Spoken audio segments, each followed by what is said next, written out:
এবার দিয়ে ঢাকাতে চতুর্থবারের মতো আমি উল্টো রথ দেখতে যাচ্ছি।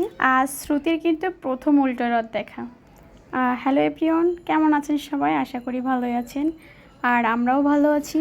আর এর আগে যে রথটা দেখছি ওটা তো উল্টো রথ না, তাই এটাই হচ্ছে শ্রুতির প্রথম উল্টো রথ দেখা। আমরা রেডি হয়ে বাসা থেকে বেরিয়ে পড়েছি, এমনকি মেট্রো রেলে উঠেও পড়েছি। অনেক দিন আগের ভিডিও, তখন মেট্রো রেল চলছিল, আর মেট্রো রেলে সিট বেশিরভাগ পাওয়া যায় না, তাও আর কি পেয়েছিলাম, সিটে বসে পড়েছি। আর এখন ট্রেনে যে স্টেশনে থেমেছে এটা হচ্ছে বিজয় সরণি, এখানে থামবে। এখান থেকে 1 মিনিট কি 2 মিনিট এরকম, মানে মানে 1 মিনিট 2 মিনিট থেমে আবার ট্রেন চলবে আর কি। মানে এখান থেকে যারা লোক উঠবে আর যারা নামবে 1 মিনিট কি 2 মিনিট, আমার অতটা ঠিক নাই। এখনও কিন্তু বলি নাই আমরা কোথায় যাচ্ছি, অবশ্য বুঝতেও পেরেছেন।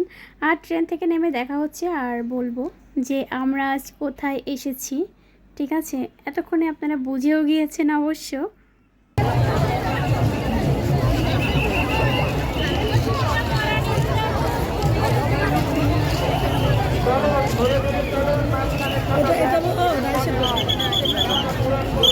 এবার বলে দিই আমরা কোথায় এসেছি। আমরা এসেছি ঢাকার মতিঝিলে রথ দেখার জন্য, উল্টো রথ দেখার জন্য।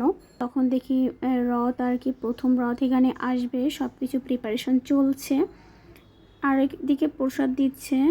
আর শ্রুতি এইগুলো দেখে অনেক আনন্দ পাচ্ছিল, অনেক মজা পাচ্ছিল। ও তো প্রথমবার এই রথ দেখছে ঢাকাতে। আর চারিদিকে অনেকটা লোকের ভিড়, অনেকটা আওয়াজ আসছিল, বুঝতেই তো পারছেন। আমি ওই জন্যই আর কি মিউট করে রেখেছি। এই বছরই কয়েকদিন আগেই ঢাকাতে যখন উল্টো রথ হয়েছিল তখন আসছিলাম। আসলে অনেক দিন হয়ে গিয়েছে আমার এই ভিডিওটা এডিট করা হয় না আর দেওয়া হয় না, তাই এখন সময় হয়েছে, তাই আর কি এডিট করে ভিডিওটা দেওয়া হলো। কেমন লাগলো অবশ্যই পুরো ভিডিওটি দেখে জানাবেন। আমি শ্রুতির পাপা আসছিলাম আর উল্টো রথ দেখার জন্য।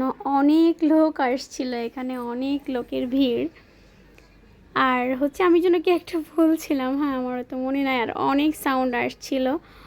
আর শ্রুতির পাপা এই যে এখানে হচ্ছে প্রসাদ নিয়ে আসছে, আমি তো সাউন্ড মিউট করে দিয়েছি, এই জন্য এখান থেকে শোনা যাচ্ছে না। এখানে প্রসাদ পাওয়াটা একটা ভাগ্যের ব্যাপার ধরতে গেলে। এই যে কত লোক আসছে রথ দেখার জন্য, রথের দড়ি ধরার জন্য। আমিও কিন্তু রথের দড়ি ধরেছিলাম, কিন্তু মানে দেখাইনি, অনেকটা লোক ছিল। যদি আমার ফোনটা ভিডিও করতে গিয়ে পড়ে যায়, মানে রথের দড়ি ধরতে গিয়ে, ঠিক আছে, এই জন্য আমি যখনই মানে ফ্রি হয়েছি, সময় পেয়েছি, তখনই ভিডিও করেছি। পুরোটা রাস্তায় দেখেন মানে যানবাহন চলাচল বন্ধ, মানে গাড়ি চলাচল বন্ধ করে তারপর এই যে রথযাত্রা হয়েছে। তারপর রথ এখন চলে গিয়েছে, এখন গাড়ি আর কি চলাচল শুরু হবে। রাস্তা পুরো ফাঁকা, ওই যে ওই সাইডে দেখা যাচ্ছে অনেক লোকজন দাঁড়িয়ে আছে, যানবাহন দাঁড়িয়ে আছে, বাস এইগুলা।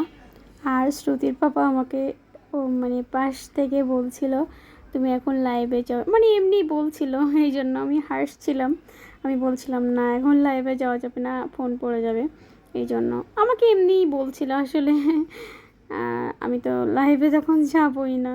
আর রাস্তার ভিতর ভিডিও আমি তেমন একটা করি না, কিন্তু এই যে প্রথম কয়েকটা ভিডিও দিয়েছি আমি, এই যে রাস্তাতে এসে যে ভিডিওগুলো করেছি, তো আমি মানে রথ দেখতে এসেছিলাম, আর মানে সেই সময়কার ভিডিওগুলাই আমি দিয়েছি।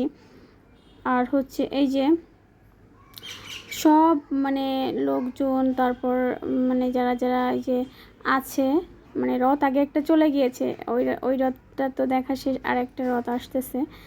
মানে সবাই যে রাস্তাতে প্রণাম করতেছে, মানে এই রাস্তা দিয়ে আর কি রথ আসবে, এই জন্য আরও অনেক নিয়মকানুন আছে, আমি ওটা দেখাতে পারি নাই।